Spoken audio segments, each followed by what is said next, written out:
RWBY Volume 4 World of Remnant Episode 2 Mistral.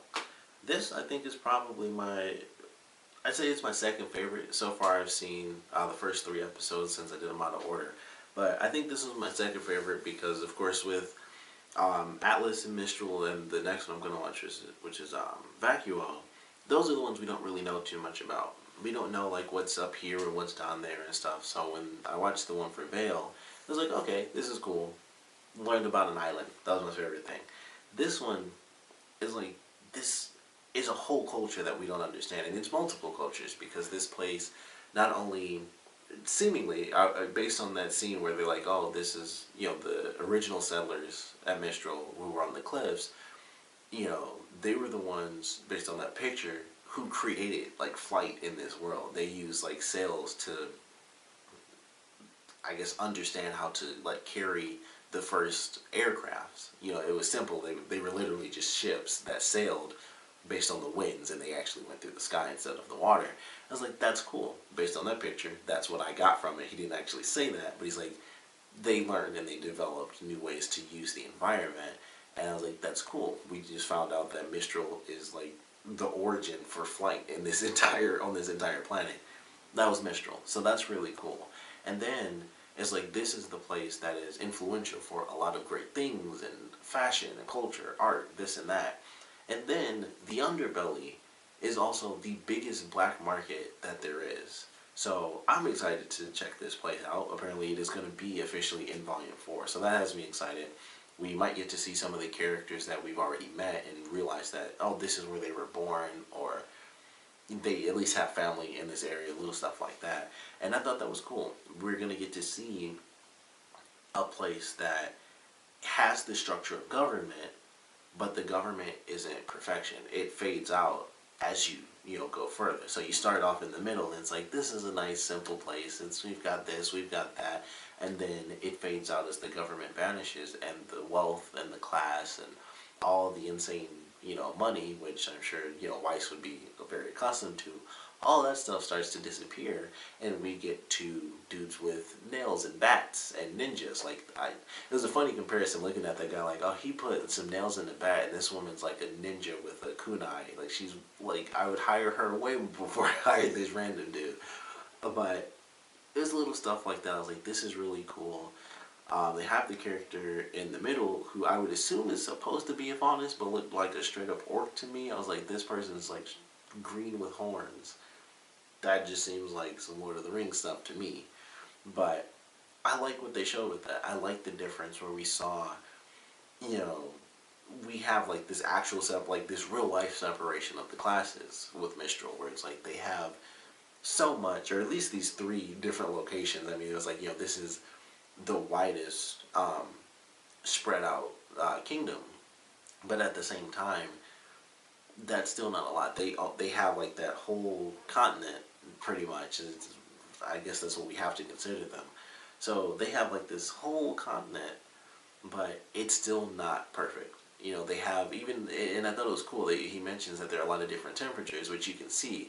One part is like kind of green, another part is like sort of tan, so like I would assume that's like beach area, and then we have a forest area, and then one part was like dark brown, so maybe that would be like mountains or like barren fields or something like that maybe. And then there was like a little patch that was actually very cold, and I was like, that's actually cool. I would love to see that as a part of the series if they travel, Team Ranger travels over there. Maybe if we're jumping to other teams, which I doubt we'll do, because well, I don't know, we got the girls split up, so it would jump all over the planet actually.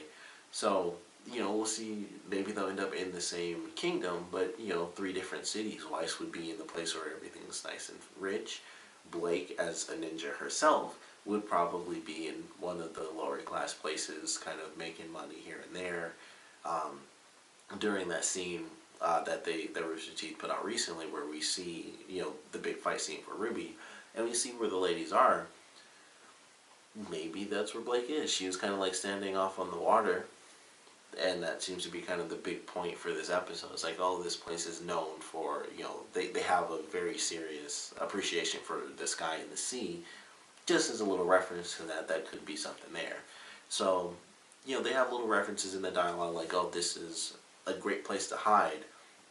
excuse me, but you just have to know where to look. So someone's going to be there, someone important. Um, I am excited to see what they do with this place. There's just a lot of world building, and that's of course what the World of Remnant is completely for. But I think this will be a much easier way for the main series to do world building, because it's like, all right, we can travel from this city to this city to this city, and they can just go in a line, and it's like different worlds. They go from a lower class city that might not be super chaotic, that might not be the city where the black market is, then they go to the full government city, and then they go to the city that has the giant black market. So it's like, obviously it's not super governed like the first place, but it's not as far as or it's not as governed as the middle area where the actual government is, but it's not as far away as the first place that they were at, which is like got a little bit of lawlessness. Like maybe that's like a little, early town. It's like some 1900s type stuff, and then they're like 1700s type stuff where it's just nuts and people just do whatever and go crazy. So it'll be interesting to see how they kind of play around with the kingdom and how the different class system actually affects the characters, and who may or may not be from that area, and who fits in and who wouldn't, because like Weiss would easily fit in the place that has the government, because it's a place that's all about the culture and the food and the clothing. But we know some other characters like Blake, who may not be bad, but being basically the ninja character and who could get around and survive on her own, she could easily survive in those outside cities, and she might be better off there, especially as a faunus, even though she, of course, has the bow. But she might be better off there if she were to be exposed. People would be like, whatever, everything's crazy here, who gives a crap?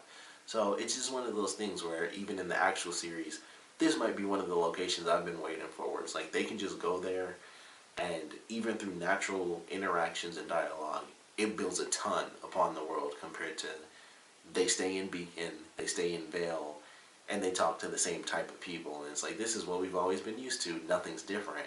So that's one of those things I'm excited. I don't know, I'm excited for. I don't know how much we're going to see the surrounding areas. I would assume a lot. I'm sure we'll still spend a ton of time inside of the outer regions of Vale, especially that island patch that they mentioned in the very first episode. But I don't know. I like this one. I thought it was cool. I love seeing more stuff that I don't know anything about, which is why I didn't care too much for that first one. I was like, it's cool.